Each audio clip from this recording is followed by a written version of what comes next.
seperti kita ketahui bersama bahwa untuk Sulawesi Barat, khususnya Mamuju, Majene itu memiliki udara yang paling bersih nomor 1 di Asia. Kemudian dalam rangka penghematan anggaran, karena ini masih ada judulnya dengan efisiensi, kami berinovasi untuk membuat penerangan jalan itu dengan solar cell. Solar cell ini ada 25 tiang dari CSR pihak ketiga. Demikian, Ibu.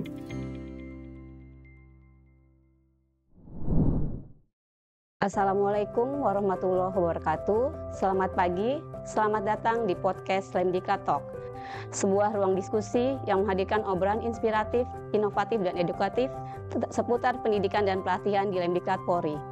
Perkenalkan, saya AKBP Aristi Maidini yang akan menemani jalannya obrolan pagi ini dengan tema implementasi program prioritas Lemdiklat Polri. Dan tentunya kita tidak sendiri. Pagi ini kita sudah hadir tamu kita yang istimewa, yaitu Bapak KSPN Polda Sulbar, Bapak Komisaris Besar Polisi Muhammad Islam SIK MM. Sebelumnya kami sapa dulu. Selamat pagi Bapak. Selamat pagi Ibu. Apa kabar Bapak? Alhamdulillah sehat. Semoga Ibu juga keadaan sehat juga.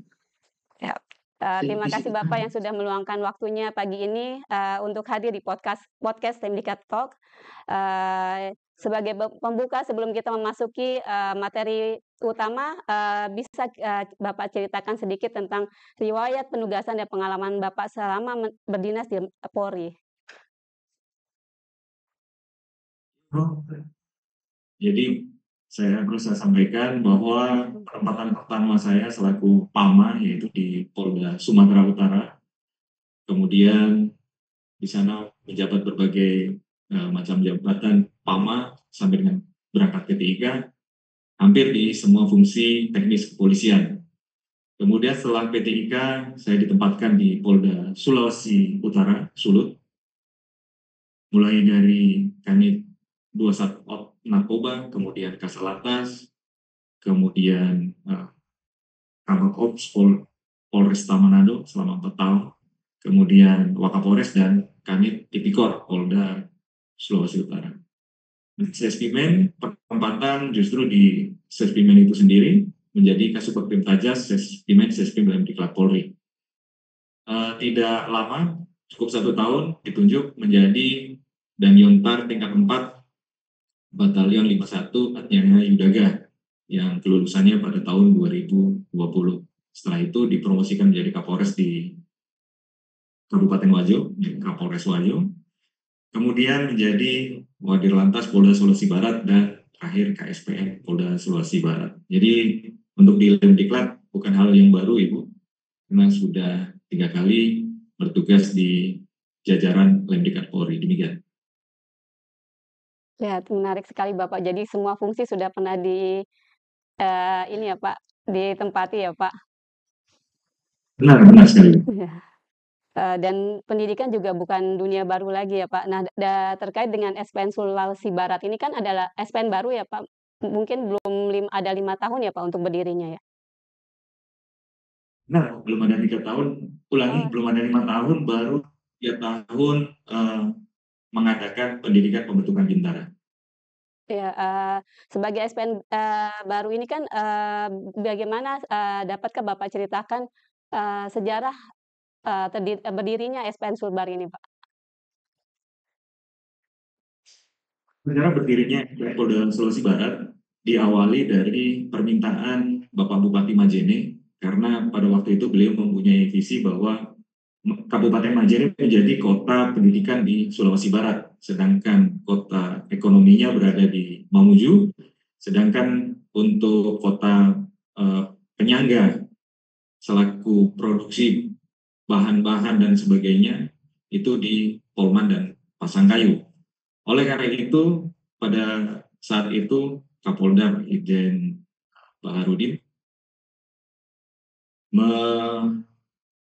memberikan izin dengan syarat Pak Bupati menyediakan tempat, dan pada saat itu Pak Bupati menyediakan tempat di Kecamatan Ulumanda, jaraknya kurang lebih 2,5 jam dari Mamuju, dari Polda Sulawesi Barat.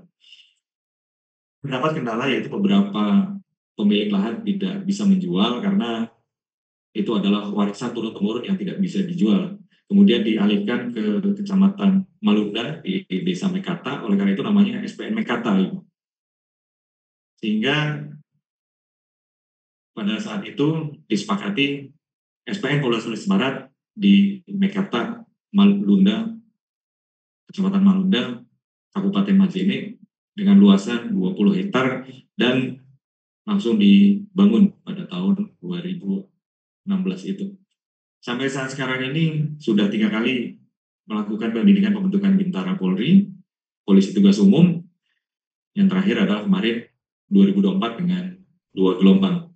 Pada pelaksanaannya karena SPN baru, jadi banyak kendala dan hambatan, terutama dari sisi prasarana. Tidak ada bus atau truk untuk mengangkut kegiatan siswa keluar, kemudian peralatan terkait dengan sarana, kemudian yang terakhir juga di ruang kelas. Ruang kelas kami masih menggunakan infobus, sehingga sangat-sangat mengganggu karena tidak terlalu jernih.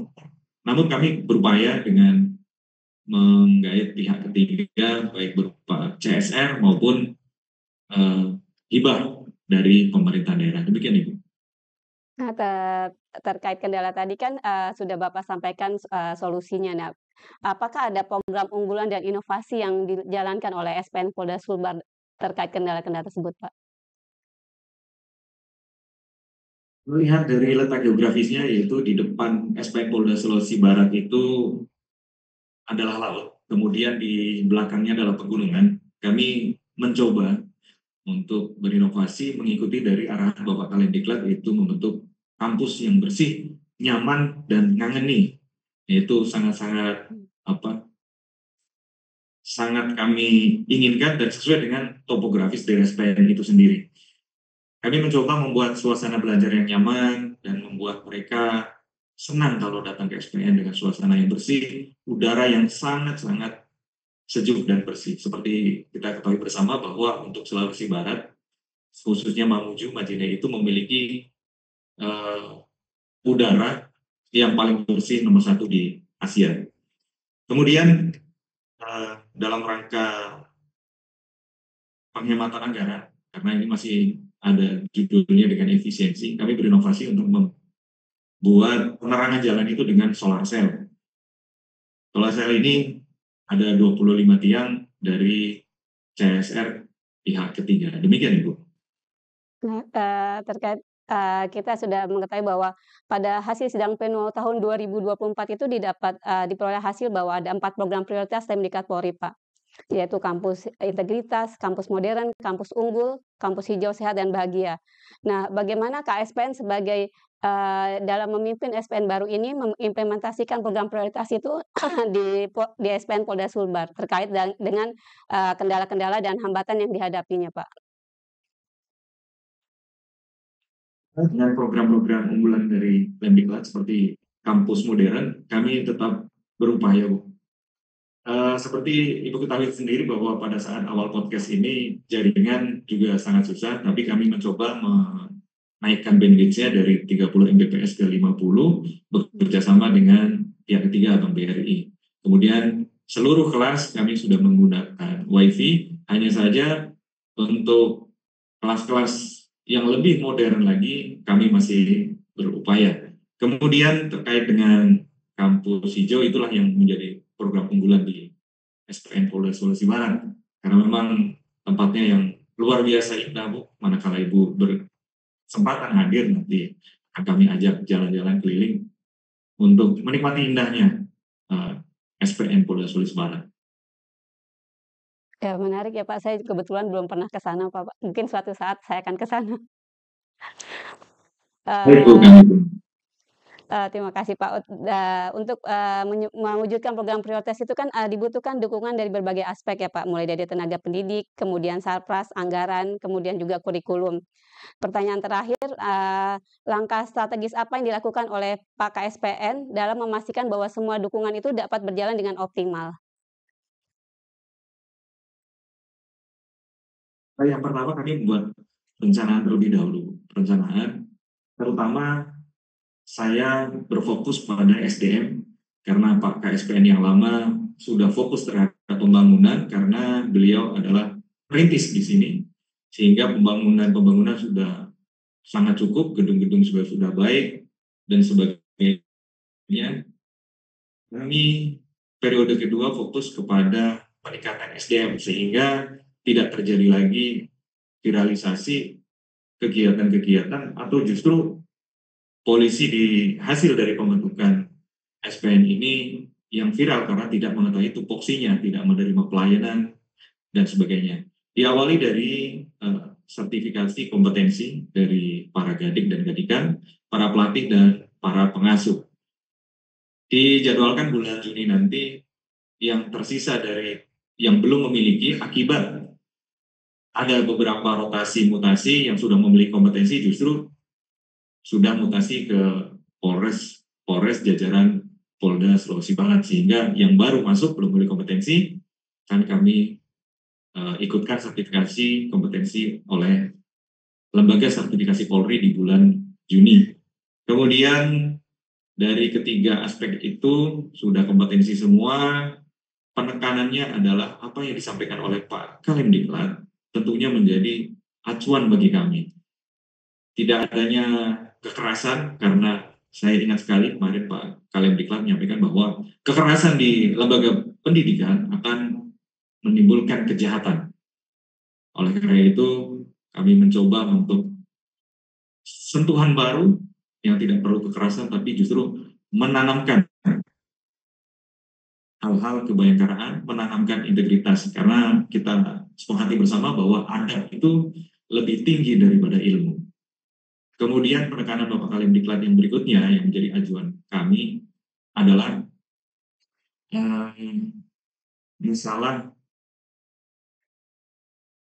tidak membuat siswa pembentukan Bintara ini menjadi nol putul atau dizerokan, tapi justru yang sudah ada diisi dengan nilai-nilai luhur Bayangkara, kemudian diisi lagi dengan bagaimana dia menjadi seorang polisi yang baik. Tidak hanya membuat anak SMA yang diseragamkan, dipakaikan seragam polisi, tapi merubah mindset dan cara berpikir serta kultur mereka agar saya adalah seorang Bayangkara.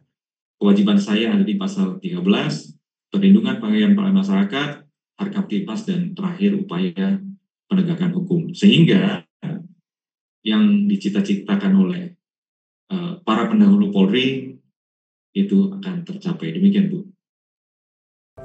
Luar biasa sekali Bapak sebagai SPN yang baru, kemudian dapat beradaptasi dan mengatasi kendala yang dihadapi dengan dapat mengimplementasikan apa yang diprogramkan oleh Kalemdiklat Polri. Terima kasih atas waktu yang Bapak berikan kepada kami. Terima kasih kepada Bapak KSPN Polda Sulawesi Barat, Bapak Komisaris Besar Polisi Muhammad Islam SIK MMM atas waktu dan sharing inspirasinya. Semoga apa yang disampaikan pada hari ini bermanfaat dan menjadi inspirasi bagi seluruh jajaran pendidikan di lingkungan Kalemdiklat Polri untuk terus berinovasi dan berkontribusi mencetak SDM Polri yang unggul, profesional, dan berintegritas. Demikian Bapak, saya mohon pamit. Sampai jumpa di episode selanjutnya.